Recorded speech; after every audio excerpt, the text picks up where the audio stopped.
மோசடி செய்தவர்களை கைது செய்யக்கோரி மாவட்ட ஆட்சியரிடம் முறையிட்ட போது மின்தடை ஏற்பட்டதால் தனக்கு நாமம்தான் என புகார் அளித்தவர் கூறியது கலகலப்பை ஏற்படுத்தியது.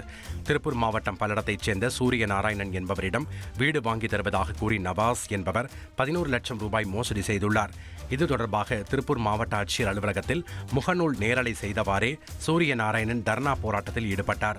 பின்னர் மாவட்ட ஆட்சியரிடம் நேரடியாக சூரிய நாராயணன் முறையிட்ட போது திடீரென மின்தடை ஏற்பட்டது. இதனைத் தொடர்ந்து நல்ல சகுனம் என சலித்து கொண்ட சூரிய நாராயணன் தனக்கு நாமம்தான் என தெரிவித்ததால் அங்கு சிரிப்பலை எழுந்தது. நான் இப்போ என் பக்கம் நான் பேர் தர மாட்டேன், இந்த மாதிரி வந்து உட்கார மாட்டேன், போலீஸ் பேச முடியாது, ஏன்னா சப்புன்னு அனுப்பிடுவாங்க. இப்போ என் பக்கம் நியாயம் எடுத்து நான் என் பணத்தை நான் மீட்டு ஆகணுங்க. 15 வருஷம் உழைப்புங்க மேடம்லாம் அதை சரிச்சுட்டு இருந்தாரு. அவங்க அம்மா இடத்துக்குள்ளே வந்தப்போ நாங்கள் எல்லாரும் ஃபேமிலியாக போயிருந்தோம். எங்களை அடித்து வெளியே அனுப்பிட்டாங்க. நாங்கள் நார்மலாக தான் போயிருந்தோம். சார் இப்போ கரண்டி ஐயோ, அப்போ நான் இன்னும் பல வருஷத்துக்கு அலைய தான் போடுங்க சார். ஐயோ சாமி, குழந்தைகளை வளர்க்கணுமே. ராமன் தான் போங்க.